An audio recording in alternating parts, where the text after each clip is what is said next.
नमस्कार। आज है 12 नवंबर 2025 और आज की प्रमुख केंद्रीय कर्मचारी पेंशनर्स और सैनिक खबर में सबसे पहली खबर 8th पे कमीशन को लेकर के मीटिंग हो रही है और यहाँ मीटिंग आयोजित की जा रही है NCJCM की द्वारा, नेशनल काउंसिल, जो कि कर्मचारियों का एक संगठन है और भारत सरकार के अंतर्गत जितने भी कर्मचारी हैं उन सभी का प्रतिनिधित्व करता है।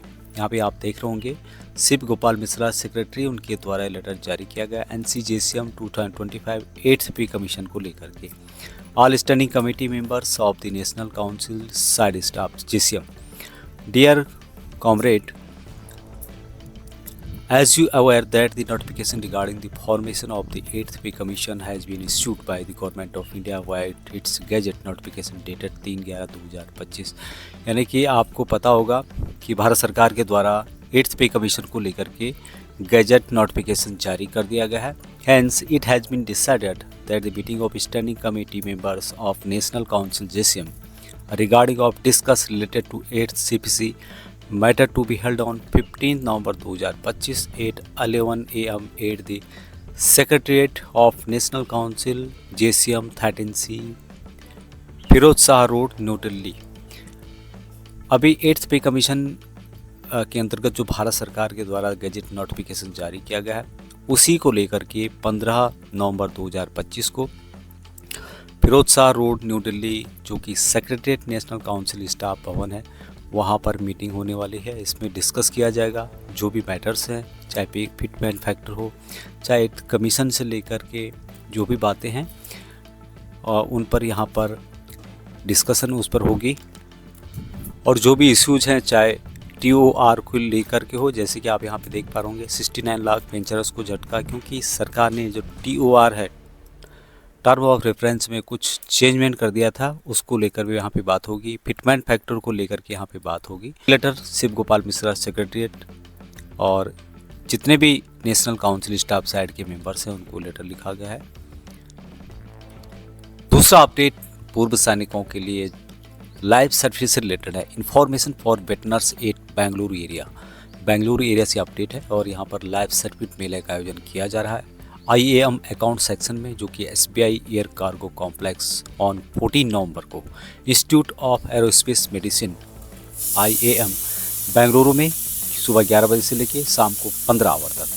Complete assistance will be provided by the our esteemed veterans. तो जो कंप्लीट असिस्टेंट है, मदद है, वहाँ फिटनेस को दी जाएगी। काइंडली आप कांटेक्ट भी कर सकते हैं जो यहाँ पर नंबर दिया गया है। नेक्स्ट अपडेट बहुत ही महत्वपूर्ण है और government of India pension department की ओर से जारी किया गया है। ऑफिस मेमोरेंडम है जिसमें बताया गया है कि cyber security measures for digital life certificate TLC 4.0 advisory for all central government pensioners, यानी कि साइबर सिक्योरिटी के जो मेजर्स इंपॉर्टेंट बातें हैं डिजिटल लाइफ सर्टिफिकेट जमा करते समय आपको क्या क्या रखनी है, किस तरह से पेंशनर्स इससे बच सकते हैं। अभी यहाँ पर इनके बारे में बताया गया कि जिस तरह से आजकल ऑनलाइन के माध्यम से लाइफ सर्टिफिकेट जमा करने का जो प्रोसेस वहाँ बहुत इजी बना दिया गया है, लेकिन कुछ बातें आपको ध्यान में रखनी होगी यहाँ की। ओनली ऑथराइज्ड डिजिटल प्लेटफॉर्म का यूज़ करें, जैसे कि सबमिट डिजिटल लाइफ सर्टिफिकेट जमा करने के लिए जीवन प्रमाण पत्र पोर्टल, पोस्ट ऑफिस ऐप, आधार फेस ऑथेंटिकेशन एप्लीकेशन, यहाँ प्ले स्टोर से ही आप डाउनलोड करें। दूसरा, यदि आप बैंक से जमा कर रहे हैं तो बैंक में जाएं, ऑनलाइन के माध्यम से आप जमा कर रहे हैं तो ऑथराइज सोर्स से यूज़ करें। दूसरा है secure your Aadhaar number and pension related data. किसी से शेयर न करें अपना Aadhaar number, OTP, bank account details, pension payment order and mobile number जो अननोन पर्सन है उनको शेयर न करें। तीसरा है beware of fraud call, fraud call से बचें। गवर्नमेंट एजेंसीज कभी भी आपको OTP के बारे में, पासवर्ड के बारे में नहीं पूछती है, जो कि फ़ोन के ऊपर नहीं पूछती है, मेल के माध्यम से नहीं पूछती है। वेरीफाई करने के लिए आपको वहाँ पर जाना होता है। Update devices and use secure internet system, अपने डिवाइस को अपडेट करें, सिक्योर इंटरनेट कनेक्शन का यूज़ करें। रिपोर्ट सस्पिशियस एक्टिविटीज, यदि कोई सस्पिशियस या आपको लगता है कि यहाँ पर कुछ गड़बड़ है तो आप cybercrime.gov.in के माध्यम से भी इसकी कंप्लेंट कर सकते हैं। नेक्स्ट अपडेट अग्निवीरों के लिए खुशखबरी है। हरियाणा में अग्निवीरों के लिए खुशखबरी, सरकार ने लिया बड़ा फैसला।